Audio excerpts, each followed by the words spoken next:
Everyone, and welcome to the Philly Frenzy podcast. I'm your host, Matt. I'm here with my buddy, Rob. What's going on, Rob? Man, not too much, but excited to do a nice pod tonight, get back into some NFL talks, and get this thing going. So, was my opening better today? Do I have a little bit more energy for you? Yeah, it makes me happy when you got a little more energy. People like it. All right, so real quick before we get into the NFL Showtime show, which is now going to take place on Mondays for Philly Frenzy, I'm just going to hit the schedule for you guys so you guys know what we will be talking about throughout the weeks, throughout the days coming forward. Every Monday we are going to cover the NFL. We have a mock draft coming up at the end of the middle of next month. We have a quarterback breakdown coming up. We got the free agency show. Tomorrow, every Tuesday, we'll be covering the NBA and the NHL. 2 segments every Tuesday moving forward. Wednesday, we have a big show. We're going to be doing opening day pre-day, knowing that baseball is starting on Thursday. We're going to start our baseball shows on Wednesday. Moving forward, we're going to stay on Wednesdays. Thursday is going to be our big 2K day where we cover anything that's going on. I do know about a wager going on. There is a wager happening this weekend between 2 clans. I'll have more information on the 2 clans Thursday. I know who they are, but I'm not going to say it yet. And then Friday, Saturdays, and Sundays, we are going to leave open for interviews and streaming, video games, just, hanging out, having a good time. And when there is a UFC card, we will cover that on Friday like always. And then Mondays we'll rewind and talk about it. But today we're here. We're getting back into the swing of football, Rob. It feels like, we just got done talking about it. The season just ended. But we're back into full swing of things here. And, this is the most exciting part of the year. You got baseball starting. Football's, the draft's coming up. You got the NBA and the NHL, the last run for the playoffs coming up. So, this is definitely a good time in sports. Absolutely, one of the best times of the year in sports. A lot going on. The big news right now, other than free agency, which we'll be covering in one of the upcoming episodes, is that it is finally officialized that the NFL is run 17 regular season games. Everything has now been I's dotted, T's crossed, and it's signed off on. It's 100% officially happening starting this year. What are your thoughts? Whew. Put me right on the hot seat right away. Let's say I'm for it and against it. I'm for it as a owner. I'm against it as a player. You're telling me I have to play a 17th game for an owner. You're telling me I get to put more asses in the seats. So I get to make more money, more revenue. Cool. But I feel like the biggest concern here, you already see teams that wrap it up week 15, don't play their starters week 16. If you see a team like Green Bay who's 13-2 going into the last 2 games and they got the number 1 seed wrapped up, do they not play the last 2 weeks, take the number 1 seed, take 3 weeks off? Oh man, that's where I'm a little. I'm off with. You want to be that, cold per se going into the playoffs? Will it make your team better because you're getting more rest? There's also, you have to look at, to have that would mean you had a 3-game lead on the 2nd seed team. When's the last time that's happened? I don't think that's going to really come up too often. You look at the NFC North, it's possible. Well, no, see, that's different. You're saying for the number 1 seed. I'm saying... Oh, okay. I see what you're saying. The whole NFC. Got it. Yep. You're talking seeding between the seeds. There's usually not 3 games even between the 1 seed and like the 4 seed. So... Yeah, because you're going to have Tampa right on Green Bay's ass. Yeah, my thing is, it's sure. Now, if I'm a team that can't lose my division, but I also can't get the 1 seed, because now with the 17 playoff, that's really the only one, not the only one that matters, because you do get home field for being the higher seed, but It's the only one that gives you a break and gives you a bye into the next round. So it's kind of like if I'm sitting in a position where I already got my division locked up, but I can't move to the 1 seed, maybe then you see some player resting. But even then, teams usually want to try and move up to that 2 or 3 seed to be able to get a home field advantage. I know So Alvin Kamara was pissed on Twitter. Oh yeah, he's livid. I mean, a lot of these players, I think, have a right to be mad. You know, you're adding a whole nother week onto their schedule. You know, now it may generate larger cap spaces and by that larger contracts moving forward. But if I'm a guy like Kamara who's locked up in a deal now that was negotiated when there were 16 games on the table, like, am I getting a 1-game bump in my salary per year? Well, Because if not, then I'm kind of losing out. my biggest question marks with this, to really get me on the right page here, are they going to 2 preseason games, or are they staying with 4? You know, I didn't read whether they officially got that worked out. Because I know there was talks about them going to 2. The 17th game, they were dropping to 2. Yes. But that hurts these teams, I think, more than anything. All right, well, that's kind of where I'm looking at this. If it's, say... Yeah, but if a starting caliber player like Kamara, who's barely taking any snaps in the preseason, you know what I mean? That dude's whole 4-game preseason was maybe 1 game's worth of snaps. But now if I only got 2 preseason games, that means I only got really 1 week to try players out for those depth spots on rosters, because the second of the 2 preseason games, at least for a half of that, I got to have my starters play. My starters need reps. So that could honestly add even more work for the starters, because they may be playing the whole second game. See, if they keep it at 4, and even if they go down to 2, if you're going to do 17 weeks, this is going to sound ridiculous, but being a former athlete and, you know, playing basketball is a lot less tread on your tires. I mean, my knees are shot because of running on the hardwood floor and then running on concrete. But can we see just extending the season another week, going 19 weeks and giving these guys 2 byes? See, now that's the model I liked, and that was a model proposed by the first person I heard waving that flag nationally was Pat McAfee on his podcast, saying that if you're going to force these guys to play a 17th game, then you should extend the season another week and add 2 bye weeks instead of 1, and that would be like the compromise with the players is, okay, we got you playing an extra game, but you're getting a whole extra week off. And see, I'd be okay with that.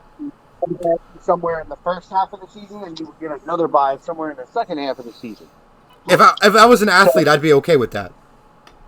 I would love that, actually, because you would get 2 full weeks off. I think that extra week off is worth more than an extra week on. Yeah. By far. I mean, just the rest that those guys get. If you got an injury, that's a whole extra week. That's not a game. That lets guys come back from an injury for playoffs and stuff. So that's what I would like to see. That's not what they have done now, but I think after this season, if there's enough player gripe, I would think that that's probably going to be how they solve it. So don't be shocked to see that. From a fan's perspective, though, I love it. I get an extra week of NFL game. Real NFL game. I love the extra week.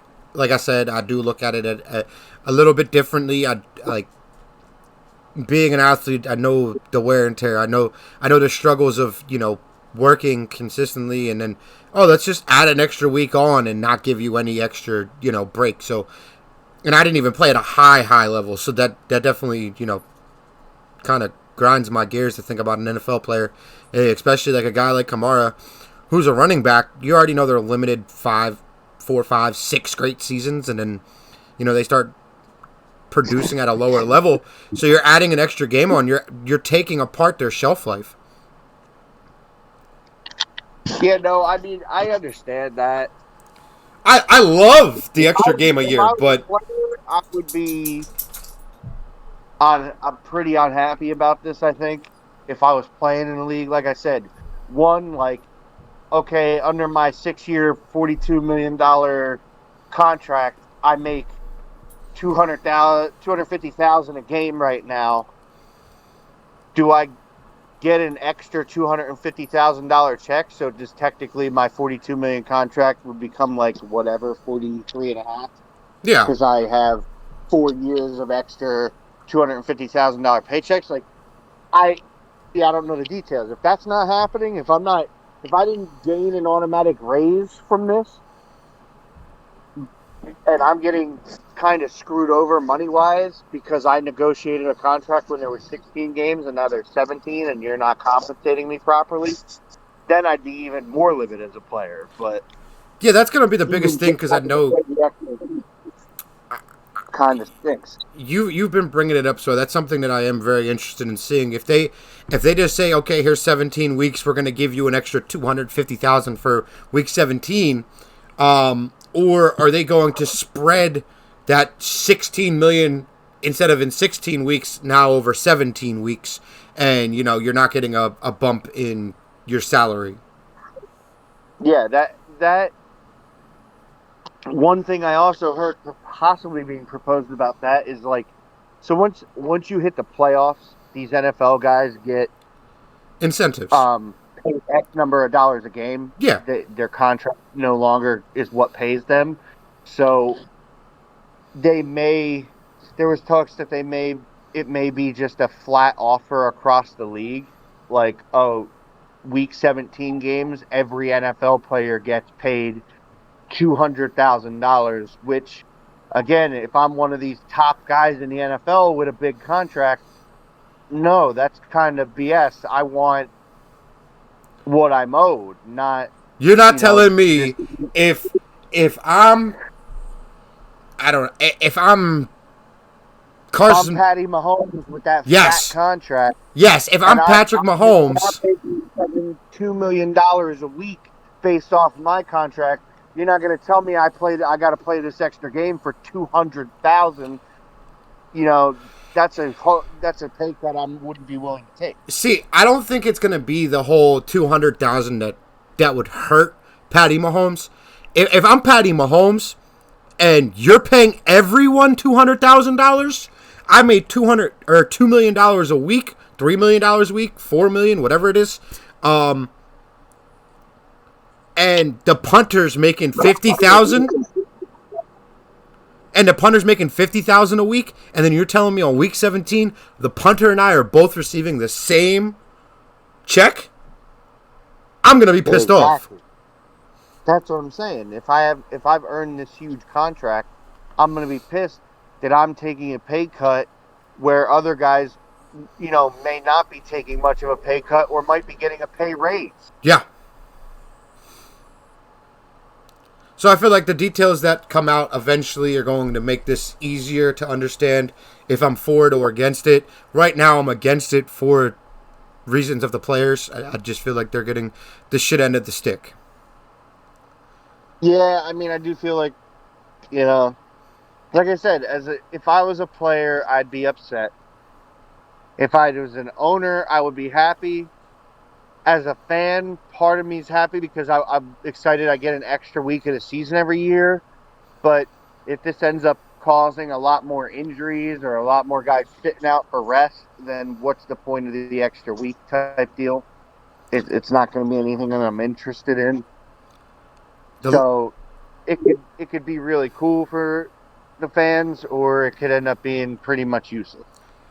The last thing I'm going to hit on this week 17 before we switch over to the big quote-unquote 3-team deal that happened on Friday is, if you don't know, the way that the Week 17 schedule is set up is if you're the AFC North and you finish third, you're going to play the NFC North team that finished third. You're going to play the opposite conference, same division, same placing in the rankings. So, Rob, I know we talked earlier, it'd be the Rams versus the Raiders, as they were both 2 seeds in the AFC West and NFC West. So that adds a very good Week 17 game for you. Where as an Eagles fan, I get to watch the Eagles play the. Yeah, that's a top game for me. With me being an Eagles fan, I get to watch the Eagles play against the Jets, who will probably smack us with Zach Wilson and make us look silly.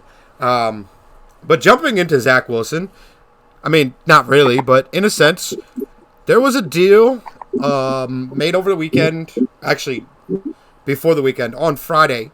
San Francisco moved up to the number 3 spot with Miami. Miami received the 12th overall pick, 2022 and 2023 first-round choices, along with a 2022 third-round choice. And San Francisco received the 3rd overall choice this season. Moments later, Miami traded the 12th pick to Philadelphia for the 6th overall choice and a 5th round choice this year from Philly. Philly received the 12th overall choice this year, a 2022 first round, and a 2021 fourth.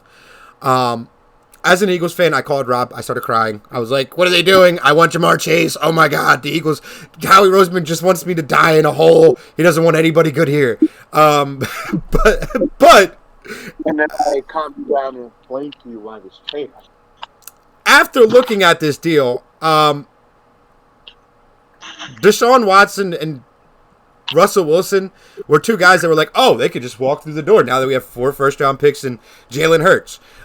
Even if neither one of them come to Philadelphia with the boatload of first-round choices that we have, if Carson stays healthy next year, if he plays 75% of snaps, we do get another first-round choice from Indianapolis instead of it being a second-round choice. So that would give Philadelphia 3. So 4 picks and Jalen Hurts for Watson and Wilson is something that I'd be interested in doing. But with us moving down to 12, there's been a lot of rumors that Zach Wilson's going to go to. You're going to see Kyle Pitts go 4 to Atlanta. And now the new report that came out today is that Jamar Chase is actually going to get drafted by Cincinnati at 5. So if I'm Philadelphia, again, Rob, we had this discussion today. If I'm Philadelphia, that was the smartest thing I could have done, was move back to 12 before the draft, get another first-round choice next year. I feel like we got gypped a little bit. I feel like we could have possibly got another, maybe 3rd, 4th, 5th round choice. But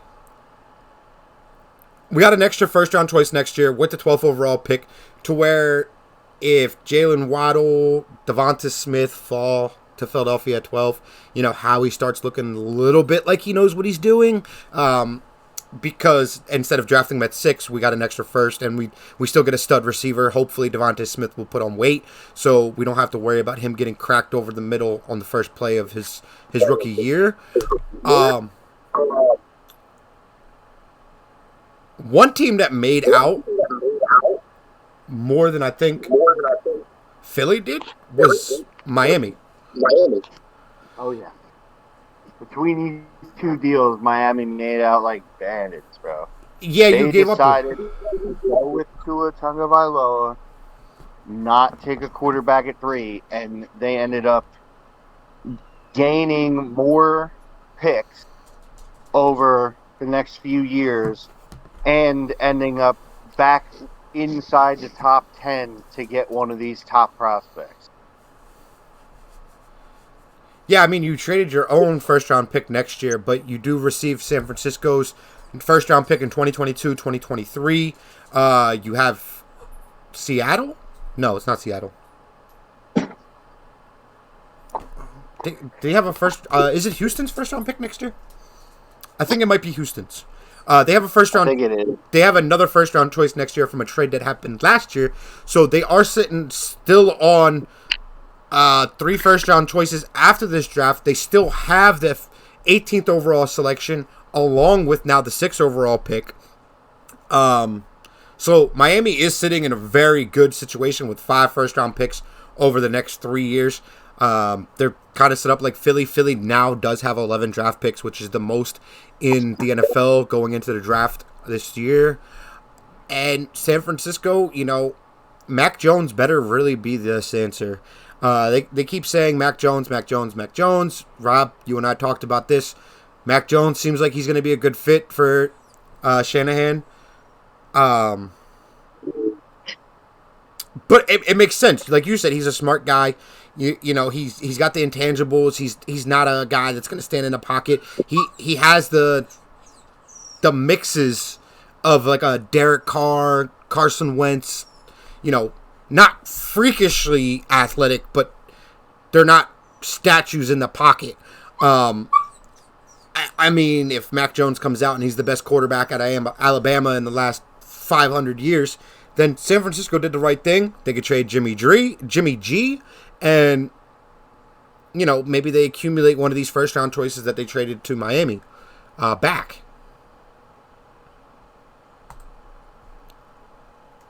Yeah, it's definitely possible. No. I think they're set up really pretty right now, honestly. San Francisco is looking to do the Patrick Mahomes behind Alex Smith deal, basically with Garoppolo and his eventual replacement, who they're picking at 3. I've been hearing Mac Jones more lately. The only other guy I see them picking would be Trey Lance. I have a question for you. Which is? Do you think Shanahan seeing his father go through RG3 getting hurt and losing a mobile quarterback scare him from taking Trey Lance? No, because I think he's always wanted to run his offense with a mobile quarterback. I think that's an idea that he's had. I think he likes a Mac Jones. I could easily see Mac Jones being the number 1 guy there. The only other guy I think I see is Trey Lance, because I don't think he traded there for Justin Fields. And that's because neither Shanahan nor John Lynch attended Justin Fields' pro day. From what I understand that they both went to see Mac Jones throw. And Mac Jones looked impressive at his pro day, more so than I saw more out of him in his pro day than I did off of his college tape.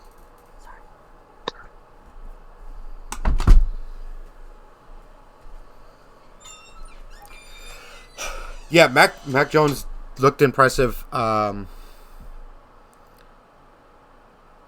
know I had mentioned he could be the first quarterback from Bama that's actually somewhat decent. So I don't want to touch too much on prospects right now. Yep. Because we do have a mock draft show coming up. I will be posting the date as soon as I grab it. I'm going to try to reach out to the community as well on Twitter and on Facebook, see if I can get some guys that'd be interested in drafting for their favorite team, as long as we could kind of make a little bit of sense of it and agree on a pick, and it's not out of the box like somebody comes in and says, oh, let's just draft Kyle Trask at 3. I mean, I'll listen to it, but I don't want non-realistic drafts here. So I will reach out to a few guys in the community. I'll make a post, see if anybody is interested, just to try to get everyone involved. I feel like it's more enjoyable if, somebody that is a Bengals fan comes on and explains why they draft, Jamar Chase instead of Penny Sewell when they really need an offensive lineman. I am starting to lean towards Jamar Chase at 5, but that's not the conversation we're having right now. So with that, I hit what we were doing moving forward. Mondays will be football. Tuesdays will be basketball and hockey for the rest of the regular season, going into the postseason, and then we will cover some free agency in both sports. As you know, Rob and I aren't very fluent in basketball, so that's why we're doing a double segment on Tuesdays. Wednesdays will be baseball. We do have a opening day pre-day show Wednesday covering the MLB. Thursday is now 2K days. Saturday and Sunday are open days for interviews. Friday will be open unless there is a UFC fight card that we will be covering. Speaking of UFC 264, write it down. It looks like it's going to be Poirier McGregor 3. The kinks are getting worked out, but that's our schedule moving forward. If anything changes, I will let everyone know. I will post that schedule as well. So if you're only interested in listening to us for 2K, to tune in on Thursdays. We'd like to have you here every single night, but if it's not possible, we understand. Rob, you have anything to add before we shut it down today? Nah, I think you hit everything. Tune in, keep in tune with us going forward with the schedule. And definitely don't feel free to reach out and give us comments and feedback, man. We want to know what y'all think about the show and what we're talking about and what you guys want to hear more of. So definitely, message us on our social media and let us know what you guys want, what kind of content we're not doing that you're looking for. Yeah, we're gonna try to cover everything. That's why Saturdays and Sundays are open. We're going to start looking into a little bit more esports, try to get an idea and a feel. I know once MLB The Show comes out, Rob and I both are baseball fans when it comes to the game. So now that Xbox has it, we will be playing. Maybe Rob and I will play each other one night. We'll do a stream, and, you can see how bad I am at the game. But, so until tomorrow, Philly Frenzy out.